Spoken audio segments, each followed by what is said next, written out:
Hello मेरे प्यारे बच्चों, कैसे हो आप सब? बढ़िया। पढ़ाई अच्छी चल रही है? मज़ा आ रहा है पढ़ने में? मुझे भी आ रहा है आप लोगों को पढ़ाने में। सच में आप लोगों को पढ़ा के इतना अच्छा रिस्पॉन्स मिल रहा है, ऑल्दो मतलब नेक्स्ट डे ही नहीं मिल रहा है लेकिन मिल रहा है। एंड आई एम हैप्पी कि आप लोग इतना प्यार दे रहे हो, इतना सपोर्ट कर रहे हो। Thank you so much. हमने बायोमोलिक्यूल शुरू किया था, आज उसका लास्ट लेक्चर है। आज हमारा एंजाइम वाला पार्ट ख़त्म हो जाएगा और मैं उम्मीद करती हूँ इसके बाद आप सारे के सारे क्वेश्चंस लगा पाएंगे। लेक्चर ख़त्म होने के बाद आपको क्वेश्चंस नोट्स कहाँ मिलेंगे? टेलीग्राम चैनल पर। टेलीग्राम चैनल का लिंक और इंस्टाग्राम का लिंक मैं डिस्क्रिप्शन में डाल दूँगी, ठीक है? और आपको क्या करना है, जल्दी से जाके ज्वाइन करना है, चैनल को सब्सक्राइब करना है। आपको पता है कि नीट में ज़्यादा दिन नहीं रह गए हैं और बायो में 360 ऑन 360 नहीं लाए तो हमें बहुत दिक्कत हो जाती है एडमिशन मिलने में। 360 ऑन 360 कौन टारगेट करवा रहा है आपसे? मैं। मेहनत कौन करवा रहा है? मैं। और आपको क्या करना है? Channel subscribe. ज़्यादा टाइम आपका नहीं वेस्ट करेंगे, आपसे करवाने जा रहे हैं हम आज बहुत सारी मेहनत। कान नाक दिमाग सब खोल के बैठिएगा क्योंकि आज का लेक्चर है बहुत इम्पॉर्टेंट। इससे क्वेश्चन हर साल आता ही आता है, आता ही आता है। आपको ये चैप्टर, ये कॉन्सेप्ट्स अच्छे से पता होने चाहिए और मैम आपको बहुत इजी तरीके से कॉन्सेप्ट सिखाएंगी। ज़्यादा टाइम नहीं वेस्ट करते हैं, टारगेट कर रहे हैं एम्स का, मेहनत करनी है एम्स जितनी। चलो फिर आगे देखते हैं।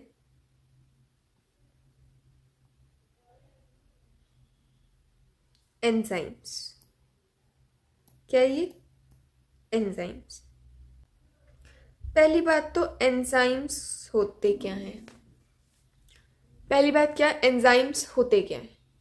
एंजाइम्स होते हैं बायो कैटलिस्ट। हमारे लिए एंजाइम क्या है? हमारे लिए एंजाइम है बायो कैटलिस्ट, ठीक है?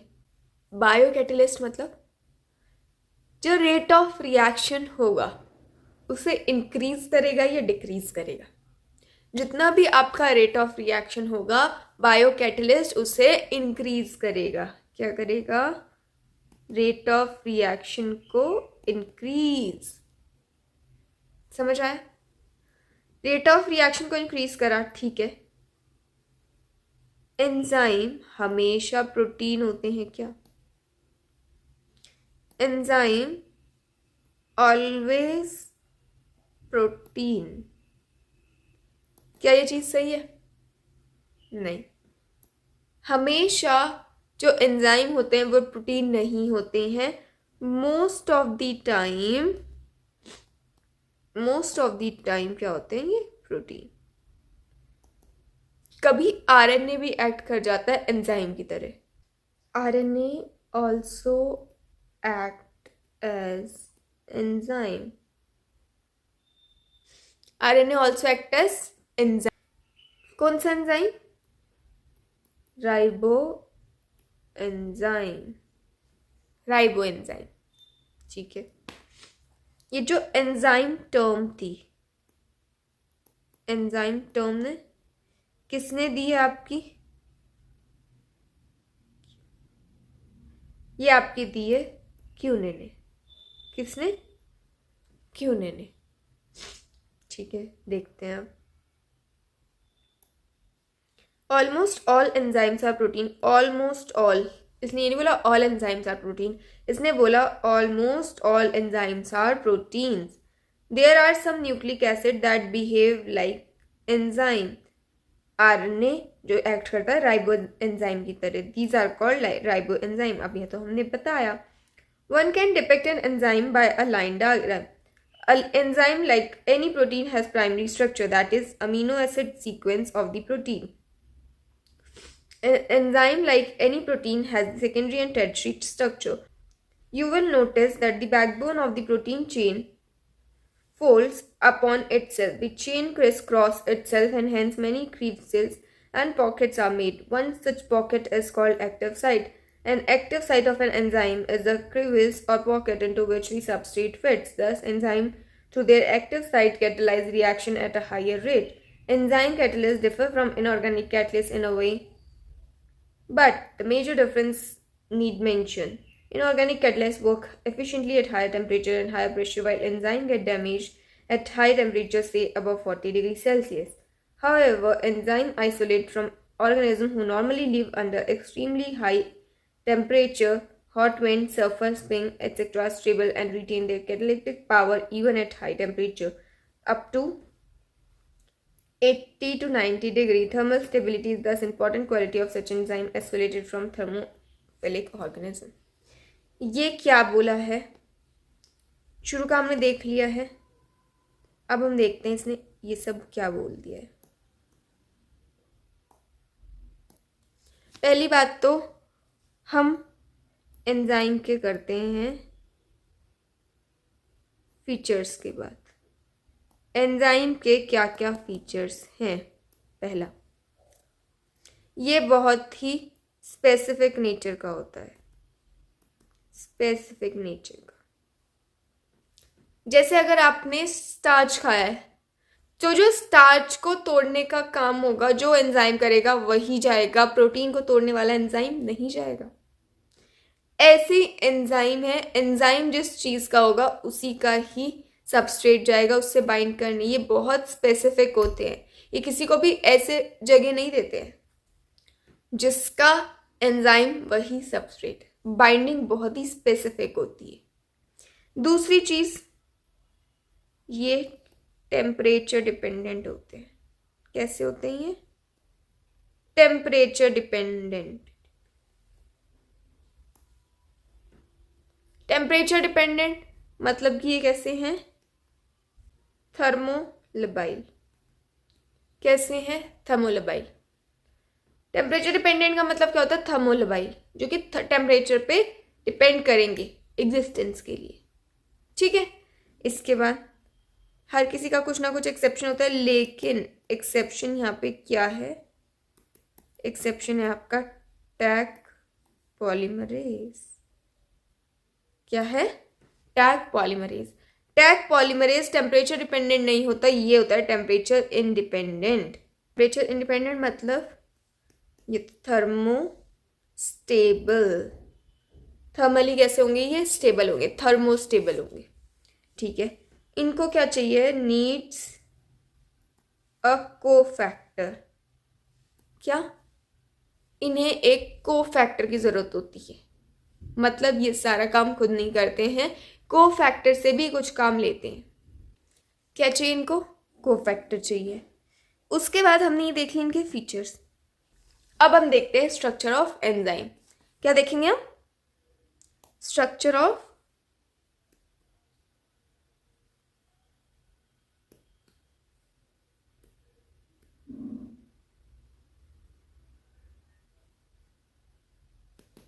एंजाइम। एनसीईआरटी हमें दो चीज़ें देती है। ये जो आपके एंजाइम होता है, एंजाइम दो चीज़ों से मिलकर बना है। एंजाइम क्या? Holo enzyme. होलो एंजाइम का मतलब होता है जो पूरी तरीके से एंजाइम होता है, पूरा 100% एंजाइम है। वो किस किस से बना है आपका? वो बना है आपका एपो एंजाइम, वो बना है आपका एपो एंजाइम प्लस कोफैक्टर। किससे? एपो एंजाइम प्लस कोफैक्टर से मिलके बना है, जिसमें एपो एंजाइम क्या है? आपका एपो एंजाइम है 3D structure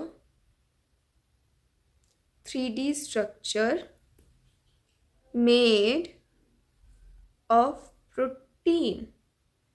3D structure made of protein, कुछ इस तरीके का।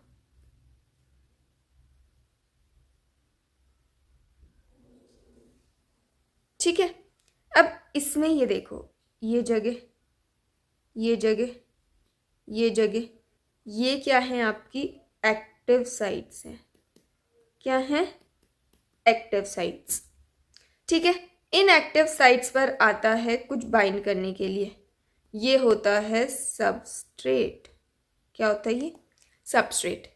ये जो एक्टिव साइट्स होती हैं ये होती हैं बहुत स्पेसिफिक, इतनी स्पेसिफिक इन नेचर कि अगर कोई ग्लूकोज बाइंड करेगा तो वो ग्लूकोज ही करेगा, उसके अलावा कुछ नहीं करेगा। Active sites are specific in nature. Active sites कैसी होती है? एक्टिव साइट्स होती हैं स्पेसिफिक इन नेचर। काम क्या देखा हमने इनको? जॉइंस दी सबस्ट्रेट। किसको ज्वाइन करती हैं? ये सबस्ट्रेट को। ठीक है, ये हमने देखा आपका एपोएंजाइम के बारे में। अब आते हैं हम कोफैक्टर के बारे में। किसके बारे में? हम आते हैं कोफैक्टर के बारे में। कोफैक्टर में आपकी सबसे पहली जो चीज़ दी गई है वो दी गई है आपकी प्रोस्थेटिक ग्रुप। प्रोस्थेटिक ग्रुप से आप क्या समझते हैं? प्रोस्थेटिक ग्रुप से आप समझते हैं ये होता है always firmly attached with apoenzyme. ये एपोएंजाइम के साथ हमेशा बहुत टाइटली बाइंड रहेगा। ये जो प्रोस्थेटिक ग्रुप होता है ये हमेशा जो एपोएंजाइम होता है उसके साथ प्रेजेंट होगा, चाहे कोई भी रिएक्शन। ठीक है, जैसे कि एग्जाम्पल अगर हम एग्जाम्पल लें तो आपका ये जो कैटालेज होता है, कैटालेज एंजाइम, इसमें आपका हीम ग्रुप बनाने का काम कौन करता है? जो ग्रुप करता है वो होता है प्रोस्थेटिक ग्रुप। जो उसमें आपका कोफैक्टर एंजाइम के साथ बाइंड होता है उसमें प्रोस्थेटिक ग्रुप की प्रेजेंस होती है। ठीक है, दूसरा देखते हैं कोएंजाइम। कौन सा? Coenzyme. they are not firmly attached with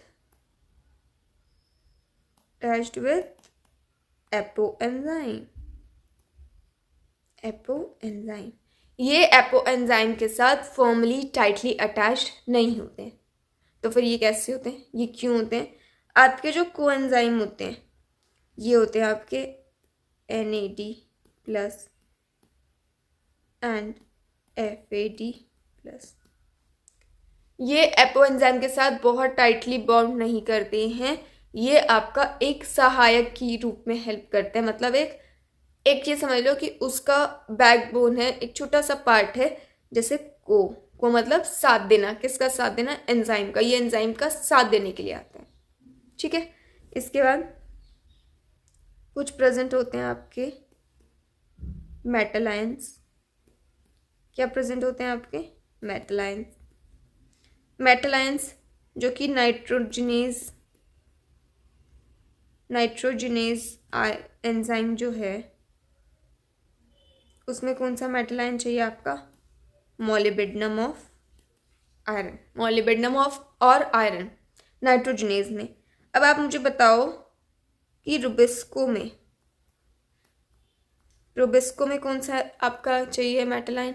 Rubisco में चाहिए आपका magnesium Mg2+।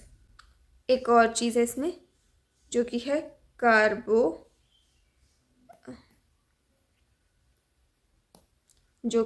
Carboxy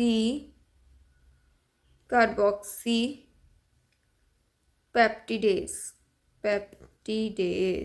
carboxy peptidase में कौन सा आयन है आपका? जिंक। कौन सा है आपका? जिंक। ठीक है, फिर है आपके पास फोर्थ कार्बोनिक एनहाइड्रेज। क्या है? Carbonic anhydrase. इसमें क्या होता है, use in RBC for chloride shift. Carbonic anhydrase में क्या होता है, ये RBC में यूज होता है किस क्या करवाने में, आपका क्लोराइड शिफ्ट। और कौन सा आयन चाहिए होता है इसमें, जिंक। क्लोराइड शिफ्ट कराने के लिए कौन सा आयन चाहिए होता है, आपका जिंक। ये था आपका स्ट्रक्चर ऑफ एंजाइम। एंजाइम में क्या क्या प्रेजेंट है, एपो एंजाइम, कोफैक्टर में क्या क्या प्रेजेंट है, एपो एंजाइम कैसा होगा, वो सब आपने देख लिया। इसके बाद हम आते हैं इसके मैकेनिज्म पर कि एंजाइम काम कैसे कर रहा है। एक ब्लैंक पेपर लेते हैं, एंजाइम काम कैसे करता है देखते हैं। एंजाइम क्या देखेंगे हम, मैकेनिज्म ऑफ एंजाइम। जो मैकेनिज्म ऑफ एंजाइम है, इसमें देखो ये है आपका एंजाइम, ठीक है, ये है आपका सबस्ट्रेट, ये क्या है आपका एंजाइम, ये है सबस्ट्रेट, ये दोनों मिलके बनाते हैं आपके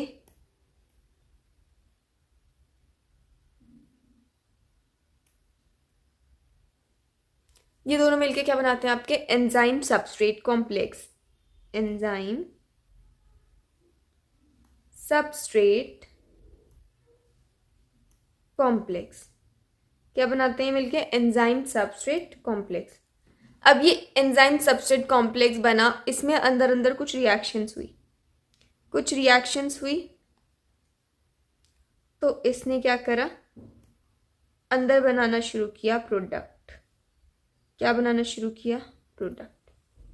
अब जब प्रोडक्ट अंदर बन गया तो ये किस में कन्वर्ट हो जाएगा, फिर से एंजाइम और प्रोडक्ट में।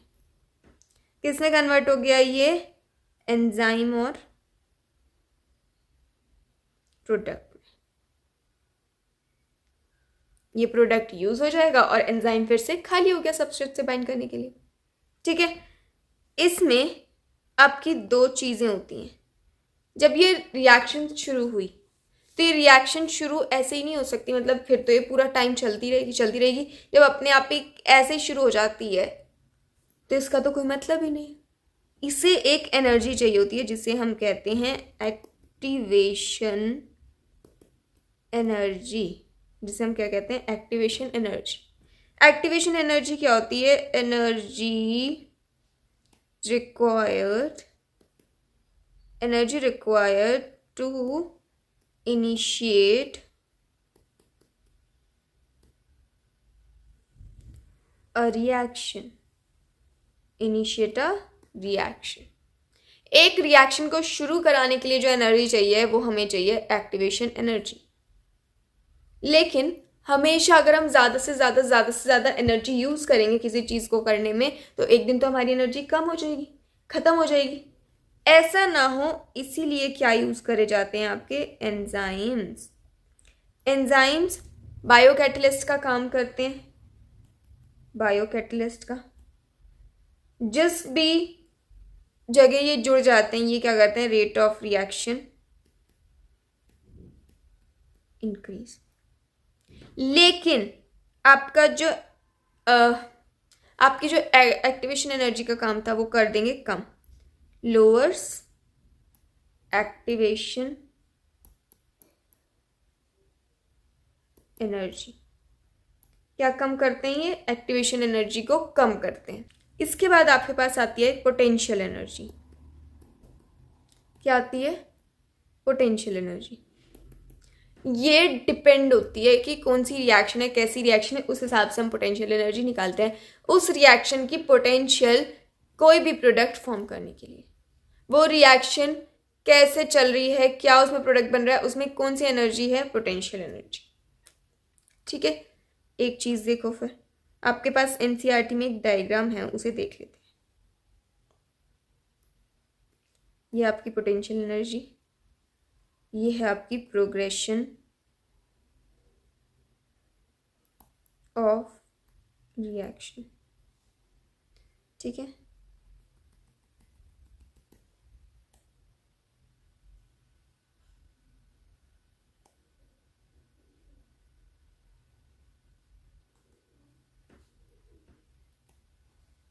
ये आपका सबस्ट्रेट, ये आपका प्रोडक्ट। आपको पता है आप जब काम करते हो, काम करने में दो चीज़ें हो सकती हैं, या तो आप एनर्जी लगाओगे अपनी, या तो एनर्जी बाहर फेंक दोगे। आपकी बॉडी को ज़रूरत नहीं है। जब आप सुस्त होते हो एकदम, आपको ज़्यादा मेहनत करते ही नहीं हो, तो आप क्या एनर्जी बाहर फेंक देते हो।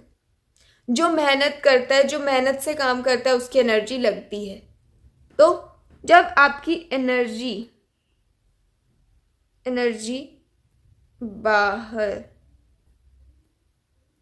बाहर जा रही है, मतलब बाहर फेंक रही है, तो ये कौन सी रिएक्शंस होंगी? एक्सोथर्मिक। एक्सोथर्मिक में आपका जो एनर्जी है वो यूज़ नहीं हो रहा। ठीक है, दूसरा आपका होता है कि आपका एनर्जी यूज़ हो रहा है। जब आप मेहनत करते हो तो आपकी एनर्जी यूज़ होती है। एनर्जी यूज़ होने का मतलब है ये कैसी रिएक्शन है आपकी? Endothermic reaction. एक्सोथर्मिक में लेजी है, कुछ नहीं कर रहा है, तो वो जो सबस्ट्रेट होगा वो हमेशा ज़्यादा होगा प्रोडक्ट से, प्रोडक्ट कम बनेगा। लेकिन इसमें मेहनत हो रही है, एंडोथर्मिक रिएक्शन में मेहनत हो रही है, तो इसमें प्रोडक्ट हमेशा ज़्यादा होगा सबस्ट्रेट से। ये आप देख लो, ये है आपका सबस्ट्रेट। ठीक है, ये है आपका सबस्ट्रेट है, ये आपका प्रोडक्ट सबस्ट्रेट से नीचे है, मतलब प्रोडक्ट कम बना है, सबस्ट्रेट ज़्यादा है, तो ये कैसी हुई आपकी? Exothermic reaction. कौन सी हुई है? Exothermic reaction. तो ये दो पीक क्यों मिल रहे हैं? रिएक्शन को चलाने के लिए, स्टार्ट करने के लिए क्या चाहिए होता है? Activation energy. जब एंजाइम आ जाता है, एंजाइम करता है एक्टिवेशन एनर्जी को कम। ठीक है, ये रिएक्शन चल रही है, इसका मतलब है यहाँ पे क्या है आपका? Activation energy. लेकिन एक्टिवेशन एनर्जी को कम कौन करता है? एंजाइम। तो ये जो चीज़ होगी ये होगी activation energy in presence of enzyme. और ये क्या होगा? Activation energy in absence of enzyme. क्या होगा? Activation energy in absence of enzyme. और ये ग्राफ कैसा हुआ? एक्सोथर्मिक रिएक्शन का ग्राफ है। ठीक है, इसके बाद एक और ग्राफ देखते हैं। एक और ग्राफ देखेंगे।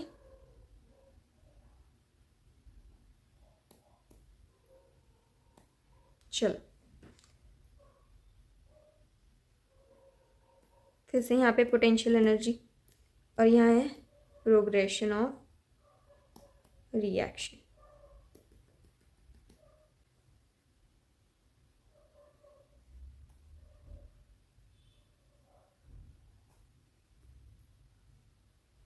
अब इस आप ग्राफ में देखो कि इसमें सबस्ट्रेट ये बन रहा है और प्रोडक्ट ये बन रहा है, मतलब प्रोडक्ट की फॉर्मेशन ज़्यादा है किससे? सबस्ट्रेट से। प्रोडक्ट की फॉर्मेशन ज़्यादा है सबस्ट्रेट में, मतलब इसने क्या की है? मेहनत। और मेहनत करिए तो इसने क्या यूज़ करी है? आपकी एनर्जी यूज। और ऐसी रिएक्शन कौन सी होती है आपकी? Endothermic reactions. ये ग्राफ कैसा हुआ? एंडोथर्मिक रिएक्शन का ग्राफ है ये। इसमें भी दो लेवल हैं। अगर एंजाइम प्रेजेंट है तो एक्टिवेशन एनर्जी को लोअर करेगा, तो ये क्या होगा? Activation energy in presence of, किसके प्रेजेंस में? आपका एंजाइम के प्रेजेंस में। और ये वाली जो एनर्जी होती है ये होता है activation energy in absence of enzyme. ये चीज़ समझ आई आपको? ये ग्राफ समझ आ गया? ये बहुत इजी था। आपके एनसीईआरटी में सिर्फ एक्सोथर्मिक ग्राफ दिया हुआ है, आपको एंडोथर्मिक भी पता होना चाहिए कैसे। चलो आओ देखते हैं एनसीईआरटी क्या कहती है। ये हमने पढ़ लिया था, हम आते हैं केमिकल रिएक्शन पर। केमिकल रिएक्शन में आपका ये वाला पार्ट नहीं पढ़ना है आपको, इसमें कुछ नहीं है। इसमें बताया कि केमिकल रिएक्शन किसे कहते हैं, इसमें से क्वेश्चन नहीं बनता। केमिकल रिएक्शन बता रहे हैं, ठीक है। आपका रेट, ये चीज, रेट ऑफ अ फिजिकल और chemical process refers to the amount of product form per unit time. It is expressed as rate. ये क्या बता रहा है, प्रोडक्ट और कितने टाइम में। रेट क्या होगा, कोई रिएक्शन कितने टाइम में हो रही है, कोई प्रोडक्ट कितने टाइम में फॉर्म हो रहा है, उसको हम कहते हैं रेट। उसको हम क्या कहते हैं, rate. Rate can also be called velocity if the direction is specified. Rate of physical and chemical processes are influenced by temperature, among other factors. A general rule of thumb is that rate doubles and decreases by half for every 10-degree change in either direction. Catalyzed reaction processed at rate vastly higher than the uncatalyzed one. हमने देखा था जब catalyse use कर रहे थे तब क्या reaction का रेट था, और अनकैटेलाइज कर रहे थे तो क्या था।